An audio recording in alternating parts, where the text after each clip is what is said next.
and welcome back to Tarot Tats and Tea. Today I am doing a VR to top 11 current favourite decks. Amethyst Ascension Tarot originally set up this tag, and I first saw it on Sandra's channel Spirit of Avalon. I'm going to dive straight in because this could take some time. So my first deck I'm choosing is the RWS 2.0, and I know you're probably all thinking, oh my god, here we go again with that same deck, but this will give you some idea as to why. Let's take, for instance, I've only taken a few cards out of each deck because I don't want to go too deeply, and of course they're not walkthroughs. So I love the colouring, okay? The moody skies. Let's look at these two cards initially. Look at the moodiness with the Seven of Wands here. Those skies are sort of tumultuous. You can almost hear the thunder, hear the noise, and that with the cacophony of sound that would be coming from people that could be shouting against you, and you having to raise your voice to be heard, to fight, to step forward. The clouds and the sky gives the feeling of the energy, the turbulence in the air, the energy surrounding this character, and potentially the querent coming for the reading. Let's look at this one. Look at the darkness of this sky. You can see the character is low, bordering on depression, not looking at what they have but what they've lost, and yet that aura of white coming, sort of surrounding that person, coming from the skies, is that light is getting through. It will penetrate. You just need to raise your head up, but that's just coming from the skies, the dark, the moodiness, and you're going from darkness to light. We've got, again, we could talk about the skies here, the sky of victory, the sky with strength.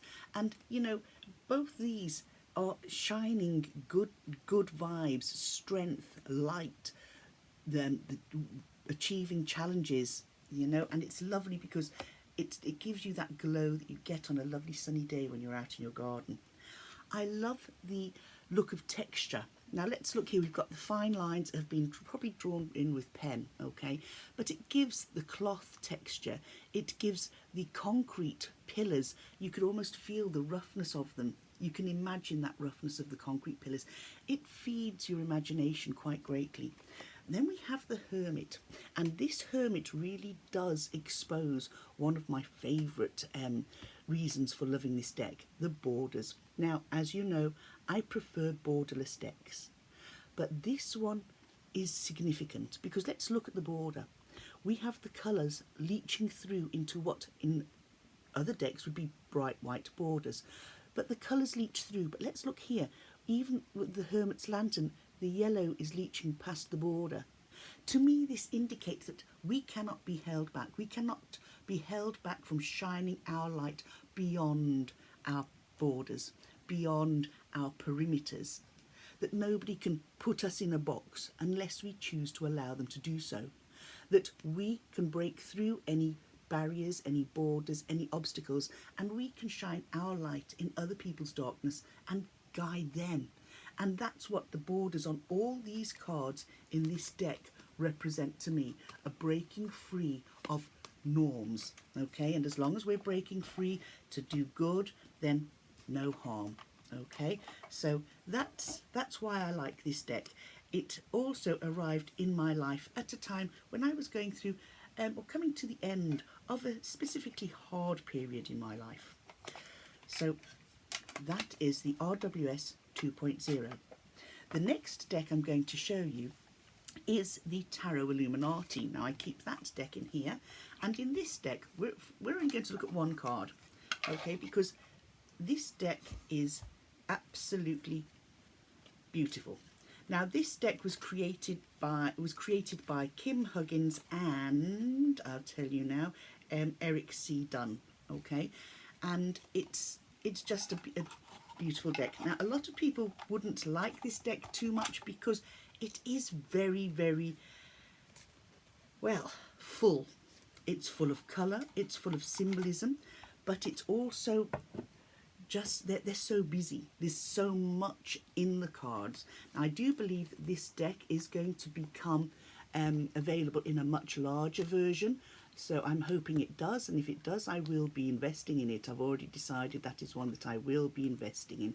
But this is just, I'm just showing these very briefly so you can see the busyness. You know, some might say it's almost an intimidating busyness. You know, it could be overpowering, it could be just too much for the senses, and yeah, it can be. For, you know, for many it can be, and it's totally understandable as to why. I've picked one out to look a little bit closer with you. We've got the Eight of Pentacles. Now, when we look at our Eight of Pentacles, traditionally, we see our man working away, making a living. But with this card, because of the amount that's in it, and you might say, well, Elaine, yeah, there's the blacksmith. He's in his forge. He's melting down metals and ores in order to create his golden pentacles. On each pentacle, we have the astrological symbols and planetary symbols, okay? So how do I know this? This came in handy because I like to have a much deeper look. I'm not sure you'll be able to see them on here. But what else I want to pick out on is his clothing. If we look closely, I don't know if this will work. You'll be able to see this. On his vest, there are dragons on either side, okay? There are also dragons going up his neck, and there are dragons either side of where he's pouring his melted ores and his melted gold. So let's just have a look. If you can see, there's just get a bit closer, a dragon here and a dragon here. I'm not sure, the light's not helping much to help there, is it? But I don't know if holding it further away helps, makes it bigger. But take my word for it, there are dragons there. And what does this tell us? Well, dragons, as we know, they symbolise strength, they symbolise hidden knowledge, they symbolise good fortune, they symbolise wisdom and supernatural power. Along with this comes further power, good fortune, good luck, and a oneness with nature. And this is saying, you know, the person that draws this card is not just saying, well, you know, you've got to work hard for your income, blah, blah, blah, blah, along that's our traditional thing. But, you know, you have a hidden knowledge, you have a skill, you have a talent, use those. You know what needs to be done. You listen to your gut instinct. So all the way through, when we look at the cards, that there's lots of hidden messages. And with this, you know, you put the work in, you're going to have fortune, you're going to have good luck. For jobs like this, you need the strength to go on, particularly when things are going against you.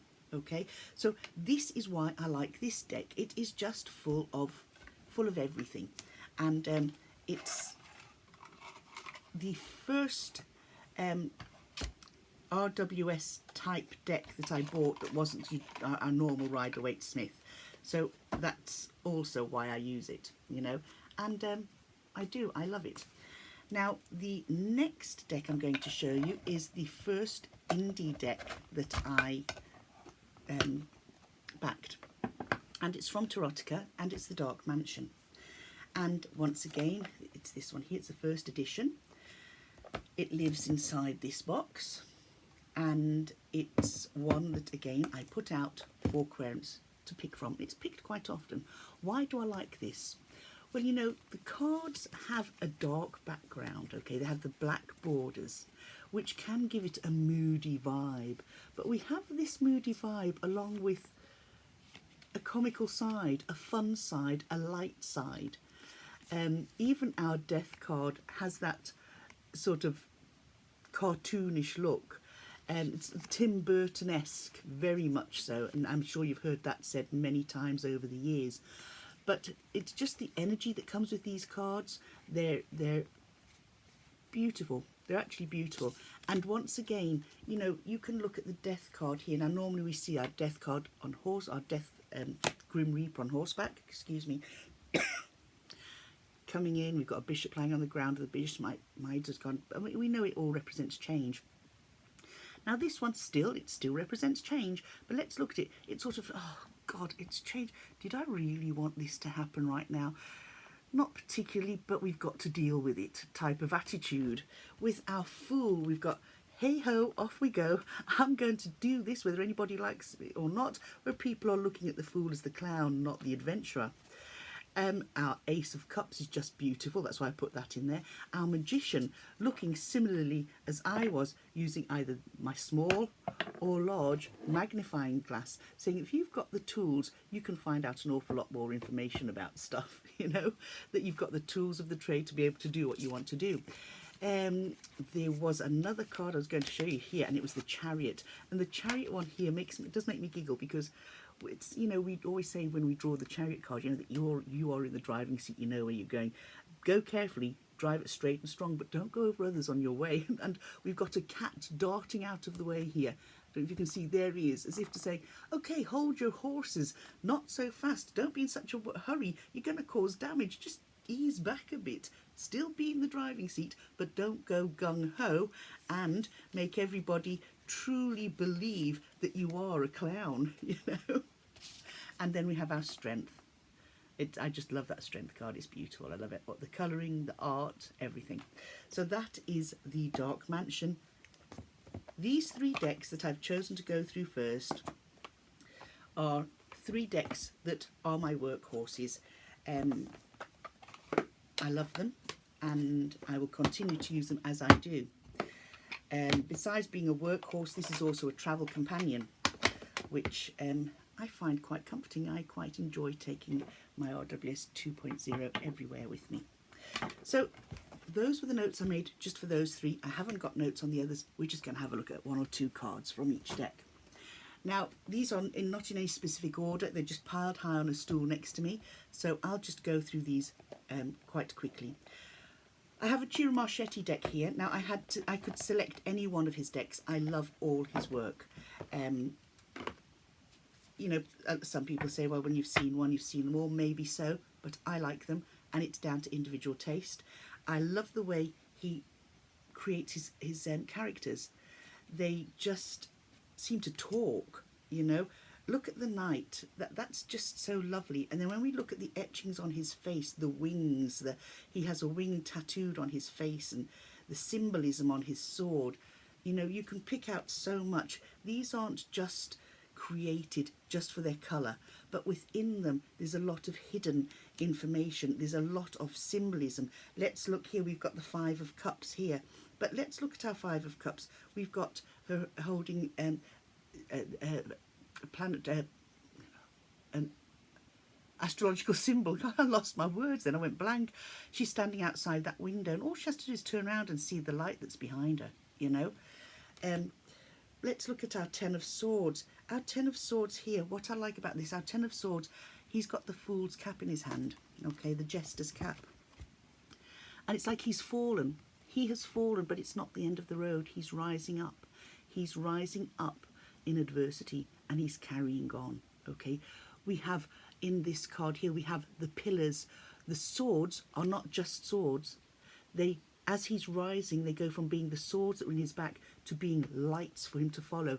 Lift up, rise up to that light, and heal from this. Come back stronger than you were, you know.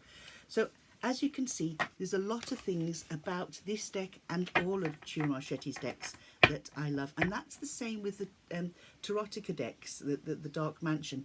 They have numerous decks. I could have chose any of them because I do like all their decks. I like the gilding on this one. It's like a bronzy colour. It's really beautiful.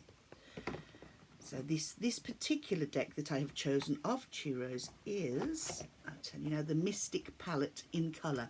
You get this in colour, but you also get it in sepia, and they're just as beautiful. I have both. So there we go. Mystic Tarot full colour, Mystic Palette Tarot. The next deck I have is it's an RWS, but it's a recreation of the RWS by Brant Palazzo of Moon Baby. Okay, now I use this quite often. This has accompanied me when I was working through the ancestry, all the ancestry projects I've done, and I'm still doing actually on a private level, on a private thing, not sharing here. But if you look here, I love the muted tones. I love the backs. These are the keys to unlocking the secrets, the messages, the information, the conversation. You know, and I love it. I think it was the Hoi Polloi tarot that was the influence of this, and to be quite honest with you, it's a deck that I really do enjoy reading with. Okay, it does have that 70s vibe, and it has a very, very pale pink border. It is nice to handle, and it's very easy to read, like our standard RWS. The next one that I've got on my list is the Thoth tarot, and this is an old version. This was in 1972, I think it was. This one, just either 72 or 74. Can't remember. I'll tell you now. This arrived in the post, and I've done a walkthrough on this. I've told you all about this, and I have no idea who sent it, where it came from, but it arrived, and I've given it at home. Sorry, this was copyrighted in 1978. Okay, oh, that's the booklet. So I'm assuming the deck was at the same time. Let's see, is there anything on here that tells me otherwise? No, not really. There's very little actually known about the Thoth, but I like this. This is a greenie. Okay, it's I was just exceptionally lucky to receive this. This one stays on my desk here with me, and as you can see, it's got those lovely backs. I love those backs, and it is in absolutely mint condition. The box is a bit battered about, but I think it was a deck that was used and looked after very well. Go. So this is, I started gaining an interest in the Thoth tarot a couple of years ago, and I do have other versions of the Thoth tarot. I always found it quite more mystical, quite more secretive, and a little more difficult to read. And then I have the golden version that came out, and then I started working through a book. Is it the Tarot Handbook? I think it's the Tarot Handbook. Let's just have a look. It's this one. Yes, and the Tarot Handbook by Angeles Ariane, and she uses this deck throughout the book, and this helped me to gel with the Thoth tarot. And whereas before I'd find it a little bit scary, you hear stories growing up, Aleister Crowley, the worst man in the world type of thing. Well, by whose standards? Because we know there are a lot more worse people that claim to be good people. But I won't go there today. So that is my Aleister Crowley Thoth tarot. Next, now I have my Morgan Greer, my standard size Morgan Greer, in a box on my shelf there. That's another one that I regularly reach for. Just bear with me, I do apologise. I'm just getting over another bloody cold. But I decided I fancied it in the tin as well. So this showing you this is representing both the big one, or the standard size, and this pocket size. I love the artwork in the Morgan Greer. It's another deck I find lovely and easy to read with. And I think it's the Empress card. I swear she wears the same ring as I do. That one there, I'm sure she does. But I just love it. It's again, another one that gives you those sort of 70s vibes. It's one that's quite clear to read. Again, the symbolism, as in the flowers here and the blooming flowers there on the ace. Looking here at the Eight of Swords, take that blindfold off and you can untie yourself because you're not stuck in, and there's a pathway straight between those swords. So it's just looking for a solution, Hangman, I just want to see if I can find you one here. Quick, because we need to move on, Elaine. Let me have a look. Do you know what? I better start at the bottom because I bet you it's the last card, or not far off from last. Yes, here we go. I swear she's got exactly the same ring on as I have.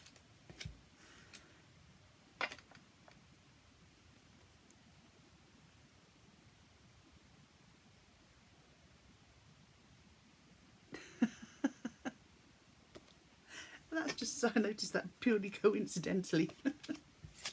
So this is a favourite of mine. It has been for a long time, and I thoroughly enjoy it. My standard sized, I decided to edge in blue, and I used a Sharpie. What a stupid thing to do. It leached into the cards, and it sort of bled into to a point that they actually look quite ancient and well used. Now this deck I've brought out, and this is a lovely bag created by Anne Fort that she kindly sent to me, and it fits the colouring of the deck so well. And there you have it, it's the Deviant Moon.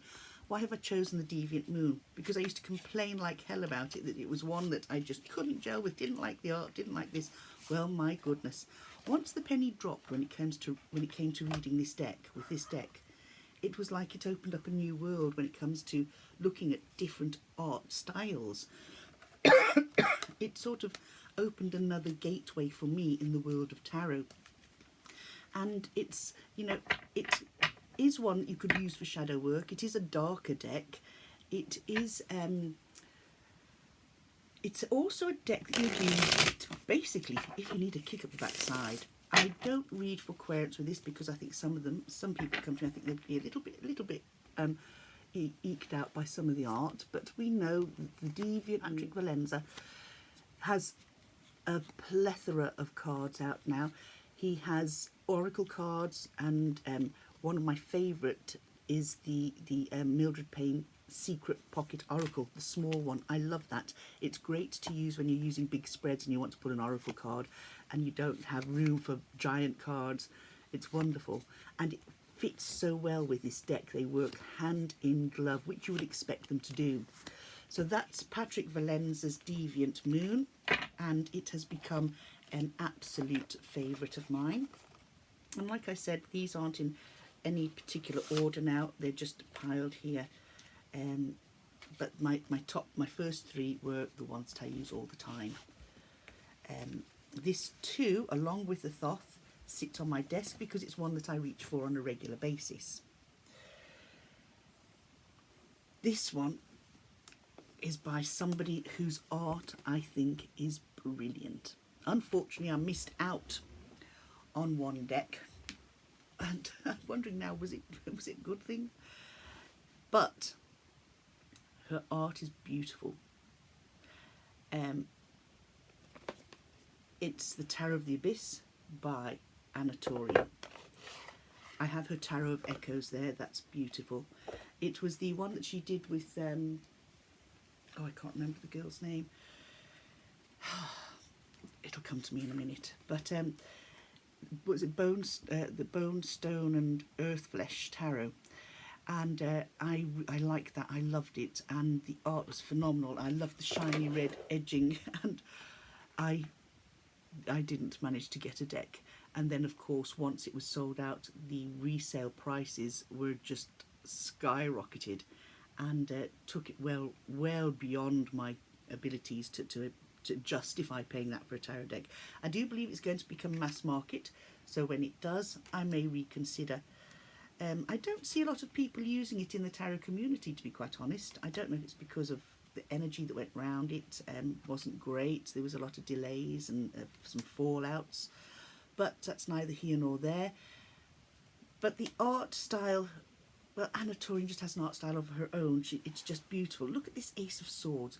Look at the beauty of that. The sheer deepness of each card is wonderful. The expression of the people, the characters, the energy from each one. You can feel the emotion. Look at the Ten of Swords here, that albeit this person's prone on the ground with those swords, someone's coming along, this help nearby to pick you up and carry on. And the waves, the water washing away that harmed you and all the negativity that goes with it. I love the sepia colours of this deck. This deck I actually read within my potting shed because I think it just suits it fine. It's very much an earthy deck in my opinion.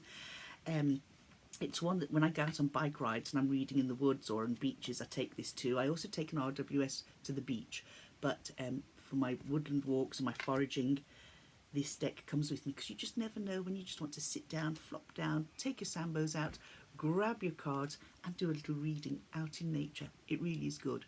One occasion, I think there is one, it is on a video here on my channel, was when I took it out I was in Glenart Woods, and it was a beautiful warm day. The minute I took the deck out, the wind blew and the trees, and I thought, oh, whoever's here doesn't want me to read tarot here. So I put it away and I moved on a little further, and I had a blanket and I had sandwiches and I had a little picnic set up. I took it out again, and again the wind blew, and this time blew enough for the cards to blow. And I thought, oh, no, whatever's happening here, they don't want me to read tarot here. And it was quite an eerie sensation. I tested it for a third time, and it happened a third time. So they went back into the box, back into the panniers on my bicycle, as did my sandwiches and my blanket, and I pedalled out there for a little while. But I go back there regularly because that's where I go foraging. So, you know, there's just the cards are just beautiful. They just talk to you. They talk to you so much. So that's the Tarot of the Abyss by Anna Torian.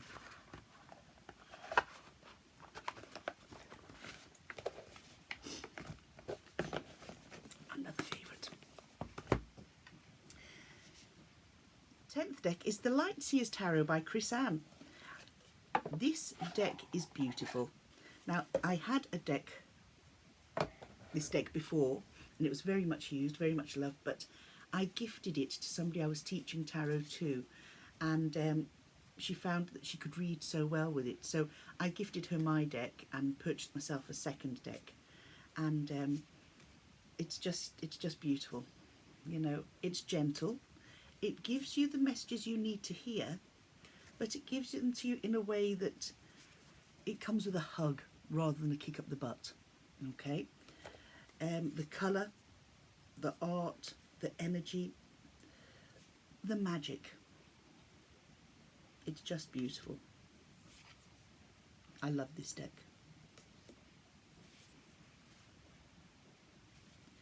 So that's the Light Seers Tarot by Chris Ann. Excuse me. I have to apologise being all snuffly and coffee. Now the last one I've chosen, and I've chosen this one for a reason. I like to have historical content. I'm one of those nerds that whenever I'm taking up a hobby, any interests I have, I like to know the background of what it is I'm doing. I don't just like to barge in and think, oh right, this is tarot, I'm going to read it. What is tarot? How did it come about? That's what I do before I delve deep in. And in honour of the history of tarot, I've got 3 decks, and this is one that I would show you that are what they call museum standard art copies. And this is the Golden Tarot. It's the Visconti Forza deck, and it's just quite stunningly beautiful. The originals are in museums, as we know, and it's got the old backs on them. There we go. And it's, you know, the sort of old art, old work, beautiful, original, well, you know, copies of the original. And they're just stunningly gorgeous. They're the Marseille system. And they're huge. As you can see, if we were to take this and say, look at one of our standard size cards. Ouch, come here please, my dear. Thank you. Well, there's no comparison, okay? They're huge. Let's just pop those there. So I do have 3 decks that would be museum standard copies that I tend not to use. These are for my own collection, and they're ones that I enjoy picking up from time to time, going through, and also using them if I'm reading something about tarot and the decks are mentioned, taking them out, looking at the cards and fitting them in with whatever I'm reading at the time, you know, and that can be anything from fiction to books on tarot, you know, educational books on tarot. I sort of mixed up this. You can see the type of deck we're talking about. Okay. This deck comes in a beautiful box. It's two sections, two boxes, a box within a box. Let's have a look. This is the first box that it comes in, a little flip top box, and that in turn comes inside this large box that has this nice lid, and it comes with a lovely book as well, okay, that tells you all about it. So that's the Golden Tarot, the Visconti's Fours deck, and this one's by Mary Packard.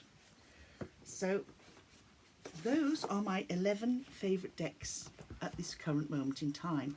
My top 3 have been my 3 favourites for all time. They don't seem to change. The others that I've added to, they don't come in any particular order, as I've said. They're just all currently on my favourites. Now, I could have added a huge amount more because I do have so many that I love. In fact, if there'd been more, I'd have put things like the Squid Cake Tarot, the Marshmallow, the Tarot Siren, all those sort of things. Because so many different decks tell different stories. Yes, the cards have the same same tarot makeup, but the imagery, the symbolism, and the energy that the creator has put into each deck adds that little bit more each time. So this is open to change naturally, but at this moment in time, these are the ones that I picked out as my current favourites. I hope you've enjoyed this.